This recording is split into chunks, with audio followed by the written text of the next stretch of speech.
All right, Abusia Micha na misanso emo akwa abaso nkoso efa wo emra ye channel so. Abusia for beto just say His Excellency John Dramani Mahama. Yes. Na Ghanaians call say ekwan a His Excellency de Ghana fa so no ebeya nka His Excellency John Dramani Mahama enko for third term.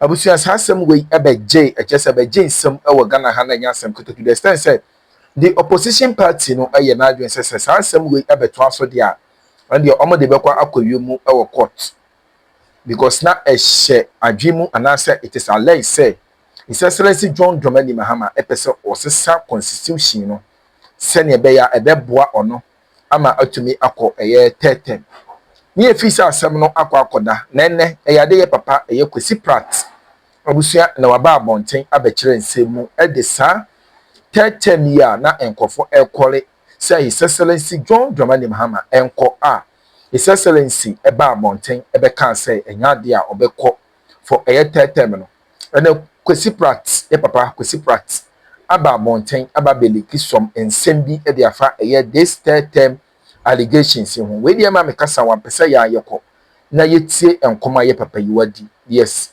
yentie ni na emra sesi na se bi abusu abomodi ase ye be kire ya adwen e wo eye comment section ha e da so aye be media gichem se be se wa se ene dedika wodi channel so abomodi ase obe subscribe e de amebo notification bell no so for more podcast updates yentie enkoma ye papa eye Kwesi Pratt odi atudwa a efa eye His Excellency John Dramani Mahama the third term alleged third term year abusuya ehon sem ebae any the change in anasebeka said the amendment of the constitution abusuya mumiyente in emrasisi aha eda so aye be media at the Flagstaff House on Friday, May 29, 2026, shortly before his departure for the UK. Sources familiar with the meeting said President Mahama used his occasion to put to rest persistent speculation about a possible third term bid, a subject that has generated considerable debate within sections of the ruling party and the wider political landscape. The Elders Council, chaired by Alhaji Mahama Drisu and attended by several veteran party figures, including some who have been associated with the party since the PNDC military era, was convened primarily to address growing concerns over premature succession campaigns within the NDC. Now, according to sources, President Mahama firmly reiterated that he would not seek another presidential mandate beyond his current term, reinforcing remarks he first made during a state visit to Singapore last year. Now, the intervention comes amid increasing tensions within the governing party over succession politics, with reports suggesting that rivalry among supporters of various potential presidential aspirants has begun affecting constituency and regional party activities. Notably, the meeting took place without the participation of the NDC's General Secretary Fifi Avikwete. He wasn't there. Johnson and Sidney Keita, both of whom have publicly rejected calls for President Mahama to seek a third term. The issue has become increasingly contentious within party circles amid growing public advocacy by some supporters urging the president to explore constitutional avenues that could allow another presidential bid. Some proponents have argued that the Supreme Court should be invited to interpret whether the constitutional two-term limit applies only to consecutive terms or to the total number of terms a president serves throughout his or her political career. However, the party's leadership has consistently dismissed such suggestions. The matter is actually in court. Somebody's taking the matter to court anyway. I think one knee something is taking the matter to court. So we'll see what the court will say. But obviously, should this lay the matter to rest finally? Or you think there are some questions to ask? Well, I think first of all, this is a master stroke from President John Dramani Mahama. Clearly a master stroke. And you recall that when this discussion started, I made the point that I was not expecting the Mahama I knew to go for a third term. Right, I recall. And that if he went for a third term, it would surprise me, because I've known him over many years. And I didn't think that the Mahama I knew would opt for a third term. I made this very clear from the very beginning. The other thing that I think is important to state is that there was no offer for him to accept or reject. The Constitution is very clear. He cannot go for a third term. Okay. So it's not like there was an offer, that he has refused. He couldn't have gone for a third term. Indeed, if he had to go for a third term, it would have entailed an amendment of the constitution and some political maneuvering and so on, which in the end would have destroyed his image, his legacy, and so on, and weakened the National Democratic Congress considerably.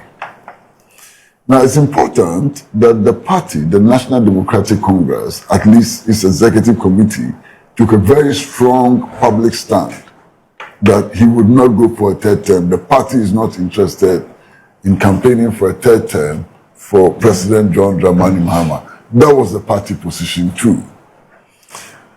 Notwithstanding that, there were a few people who actually even went to the extent of printing T-shirts and campaign materials and so on. I can understand that. These are people who have no confidence in the Ghanaian population. There are 36 million Ghanaians. To actually think that only one out of the 36 is capable of leading the country, I think is a big insult to the whole country. And I think it speaks to the lack of confidence in the Ghanaian population and so on. Now, those people, the effect of what they were doing, if they were taken seriously, or if President Mahama agreed to go along with them, would have been to poison the whole political atmosphere and reduce Ghana to the level that some other countries have fallen to. You understand? This kind of crazy ambition has in some instances actually led to civil war and so on. It has disfigured, political structures in many countries. And I don't think that we needed to have that in Ghana. So, as I say, this is a masterstroke by President John Dramani Mahama. Look, President John Dramani Mahama, I suspect, knows the ground very well. And if you watch all his political career, he's made some very interesting, very well thought through moves, which are highly commendable. And I think that this is one of them. Right. Now, with regards to the clamor to succeed him, it's obvious. Right. This clamor, if it's not stopped, would lead to the emergence of factions within government. And factionalism in any government can bring the government down. Okay. It can also lead to a situation where there will be a total lack of focus on the reset agenda. Right. Total lack of focus. And that could have serious consequences for the 2028 elections. You understand? There are many reasons why this clamor, this mayhem, which is developing as a result of personal ambitions and so on, can be very harmful, not just to the National Democratic Congress, but also to the country. Because, and more, I'm sure you've heard. Yeah. I mean, I've heard situations where agencies and ministries and so on have claimed that they are not getting the needed resources, to achieve the objectives which have been set for them by the reset agenda. And they suspect that that is happening because the finance minister is interested in becoming president and is directing resources to areas which will enhance his own bid to become president. That may not be true. Yeah. That may be completely false. It may be completely baseless. But if you have the atmosphere in which everybody is jostling to replace the president, and his name keeps coming up all the time, it may lend some undeserved credibility to that speculation. Yeah. You understand? So, he, for example, I'm sure, in his own interest, ought to make clear statements, about his lack of interest in the race because of where he is now. You understand? He is sitting on top of the public purse. Of course, he's acting on behalf of the president, but he is the direct person in charge of the public purse. He decides, to a very large extent, how much will go to roads ministry, how much will go to Ministry of Trade, and so on. If that exercise of power is seen to be in furtherance of his own personal ambition to become president, he's done for. And it would affect the government in very serious ways. So for a finance minister, it's important that he makes a declaration that he's not interested. But Uncle, isn't it early days yet? That's the more reason why you should make that Because declaration. because today he can get up and say he's not interested. Tomorrow he'll get up and say he's interested. If you just allow me to finish. Sure, please do. You know. And if he's interested, he should walk out of the door. Two options. Right. You are interested, walk out of the door and go and pursue that ambition. Right. You are not interested, make a public declaration as President John Dramani has made. Right. You can't stay in the middle and nobody is sure whether you are interested or you are not interested and bring about this confusion and rivalry and so on. You have to make a declaration, one way or the other. You understand? Why? Everybody who is 40 years and above qualifies to be a member of parliament and is Ghanaian can become president. So that's a fact. Yeah. You understand? Right. You can't run away from it. But you see, if you join a political party or any other organization and so on, there is the assumed position that your personal ambitions and so on will be subordinated to the ambition of the general membership. That's true. You understand? That assumption is key. Otherwise, you are not a member of the organization. Okay. So all of these people who have been flying kites and doing all kinds of things and so on should understand that for as long as they remain members of a political party, Right. their personal ambitions must be subordinate to the overall ambition of the political party. Right. That's one leg. Right. The other thing which is also extremely important is that, Moro, you know, all the studies which have been done by CDD and so on, what does it say about the resources needed to prosecute such an ambition? $100 million. 100 million US dollars. Yes. If you want to be president of Ghana, you need to have a minimum of $100 million in your back pocket. Yes. And this does not even include how much you spend to become flag bearer. That's also You see now? Yeah. So let's say that there are 10, 20 people clamoring for this position. By inference, these 20 people, in clamoring for that position, are also looking for $100 million. Yes. Absolutely. What does that tell you? Are you not worried? Are you not worried about that? But That itself is a source of worry. yeah, but we'll do crowdsourcing. People will small. Just like this morning. I mean, Neil was asking you to contribute small. So you one T-shirt there, two T-shirts there. You know, I won't be worried about that. You won't be worried about the One implications T-shirt of there, that. two T-shirts there. Well, I am very, very worried about the full implications Kwesi. of that. Okay. You understand? Right. But that is not all. Right. That is not all. Anybody in the NDC who does not realize that 2028 can only be won on the good record, and I mean good record of this government, has lost it. If the NDC performs badly, the NDC can go and bring Angel Gabriel. The Angel Gabriel, they can go and bring the Angel Gabriel. They can come with frankincense and all of that, whatever. It will not be possible to win the elections. Because they failed. Yeah. But if at the end of 2028, the NDC leaves a good record, the big push, the objectives of the big push would have been achieved. Inflation remains as low as it is. The currency is stable. The food situation has improved and so on. Free SHS has been expanded and so on. It's automatic. It is the record of this government which will decide whether an NDC candidate wins or not. So those who claim to be ambitious, those who claim to want to replace Mahama and so on, let them get to work. Let them get to work. Let them show good reason why any Ghanaian will want to vote for an NDC candidate in 2008. You understand? But is that to discount the importance of the figure, the arrowhead? Yes, you No. performed well, but if you put just anybody there, the party will struggle. The first thing is for the party to perform well. I get it. The first and most important. But you also agree with that is not enough. But you know what? What is even more worrying? Yes. These people who are going around campaigning to replace John Mahama. Yes. You know one of the things they say? That, very soon he'll become a lame duck. Yes. What does that mean? It means that very soon they will not even respect him anymore. Well.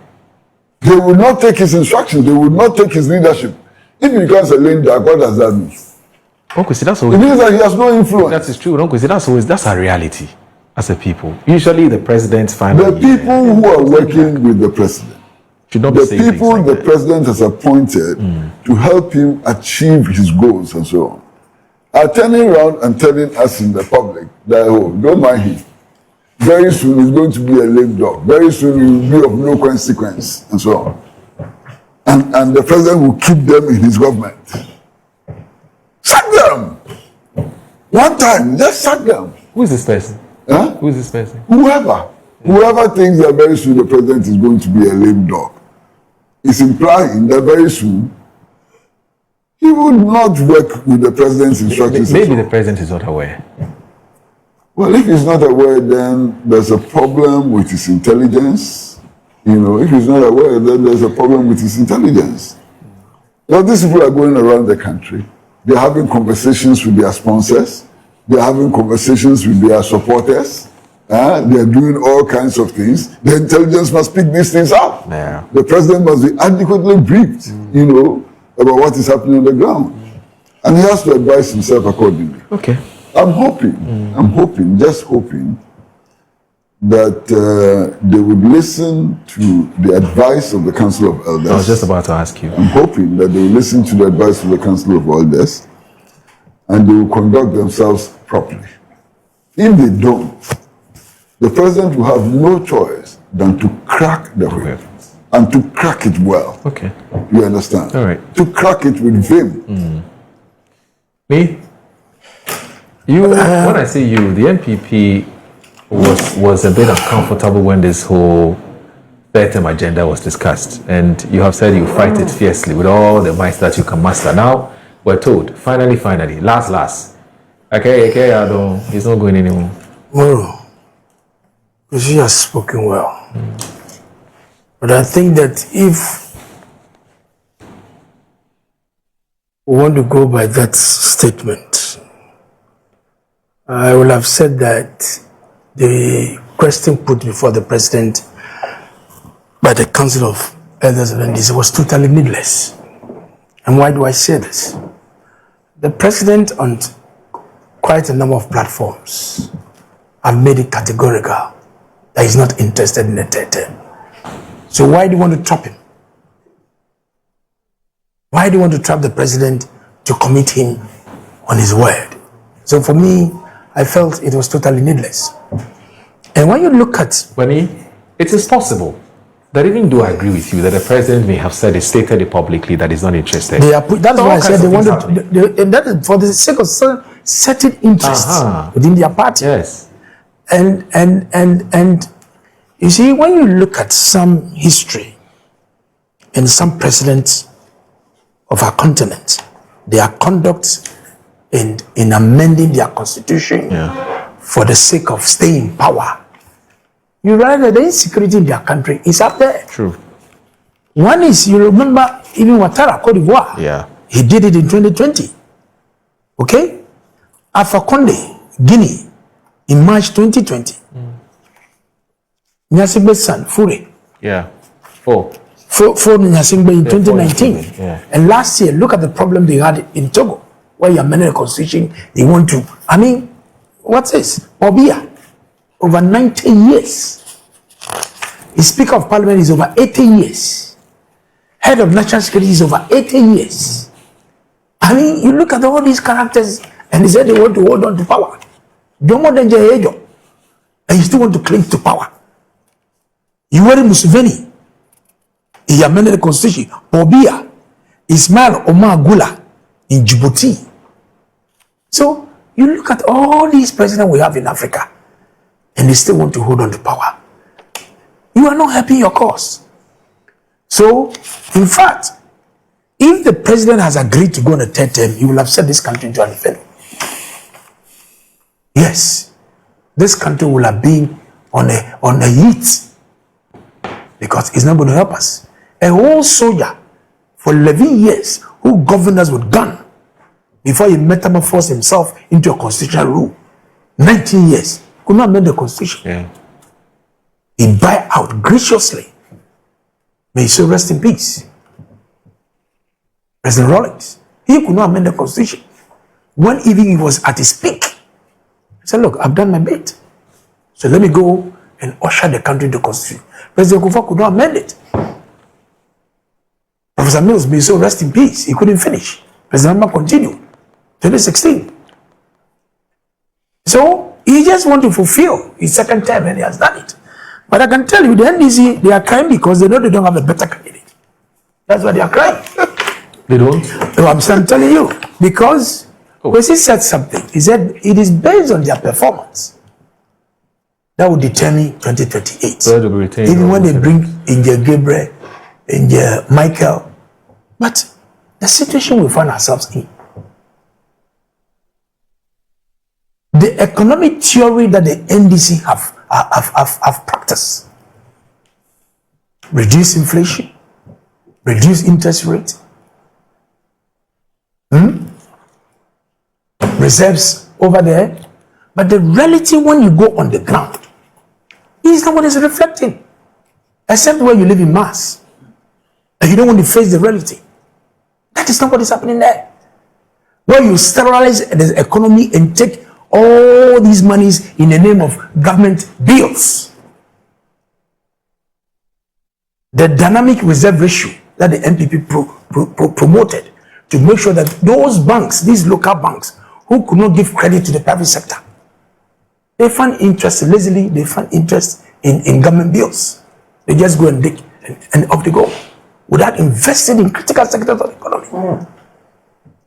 I was watching Parliament on social media where the standard statistical service is telling us that the statistics of unemployment are shot up than before in 2024. Your own economic policy, a major economic policy, 24-hour economy policy, a very fantastic, brilliant idea policy to create jobs. Now we are not seeing the head and tail of it. If the whole secretariat even closes at 4 or 5. When Guzi was telling that he would need about $4 billion to handle this 24-hour economic policy, how much was allotted to them in the budget last year, this year? A paltry sum. So the 24-hour economy that is a driving force, okay, to create jobs for the youth, we are not seeing it. Cocoa farmers, today they are crying. Cocoa farmers are crying. And I wonder if NDC will have the boldness and go to cocoa farming communities to go and campaign. We are waiting for them. High tariffs of utilities. At the time when the dollar was even 16, 17, 14, they were not paying that exorbitant tariffs on power. I wonder what industries are going through today. Are there high tariffs that industries are paying when the CD and the dollar are like twins?